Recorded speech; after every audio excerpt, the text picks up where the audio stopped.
কোনো ব্যক্তি যদি তার মানে বাবা যদি কন্যারা যেন না পায় সেজন্য বাবা সব তার জীবদ্দশাতেই ছেলে সন্তানকে লিখে দিয়ে গেলেন, সেটার বিধান কি? আচ্ছা, খুব চমৎকার। আসলে প্রথমেই এই ওসিয়তের বিধানই ছিল এবং এই ওসিয়ত করতে গিয়ে মানুষ অনেক কিছু এলোমেলো করে ফেলা শুরু করলো। আল্লাহ রাব্বুল আলামিন কিন্তু এটিকে ব্যালেন্স করার জন্যে আল্লাহ কিন্তু এই উত্তরাধিকার যে ইসলামিক ইনহেরিটেন্স লটা আল্লাহ দিয়েছেন। আমরা আপনার এই প্রশ্নের উত্তরটা দেওয়ার আগে যদি একটু এই ইসলামিক ইনহেরিটেন্স লটা অ্যাপ্লিকেশনের যেই প্রসেস, সে প্রসেসে যদি একটু যাই।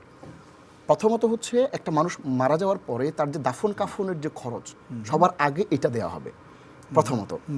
দ্বিতীয়ত হচ্ছে এই মানুষটার যদি কোনো ঋণ থাকে সে ঋণটা পরিশোধ করা হবে। তৃতীয়ত হচ্ছে এই মানুষটা যৌক্তিকভাবে যদি কোনো ওসিয়ত করে যায়, অ্যাজ অ্যান এক্সাম্পল তার 4 জন সন্তান, ছেলে 2 জন মেয়ে 2 জন, কিন্তু সে আবেগ আপ্লুত হয়ে মসজিদ মাদ্রাসায় সব সম্পত্তি লিখে দিয়ে গেল, এটি কিন্তু অযৌক্তিক ওসিয়ত। দেওয়ারও বিধান নাই, দেওয়ারও বিধান নাই, কিন্তু সে যদি ডেসপারেট হয়ে যে কোনো কারণে এভাবে দিয়ে যায়, ইসলাম বলে তখন একজন ইসলামিক স্কলার ওই জিনিসটাকে সমন্বয় করবেন, যে তিনি চাইলেই কিন্তু সবটা দিয়ে চলে যেতে পারবেন না, কারণ তার সন্তানদের হক আছে তার উপরে।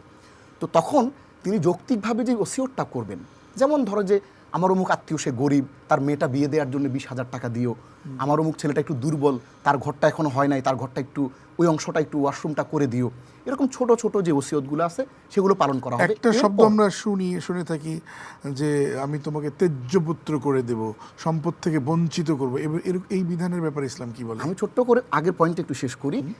এরপরে তার যেই সম্পত্তিটা যেটা সে ওসিয়ত করেছে সেটা কমপ্লিট করা হবে, তারপরে ইসলামিক ইনহেরিটেন্স ল অনুযায়ী বন্টন শুরু হবে। তাহলে কিন্তু প্রসেস বাই স্টেপ কিন্তু আসতেছে। সো এই মানুষটা যদি তার এই সম্পত্তিগুলো থেকে তার পরবর্তীতে যাদেরকে সে রেখে গেছে তারা যদি ওইভাবে এগুলো ফলো করে, তাহলে কিন্তু আর কোনো অসুবিধা নাই।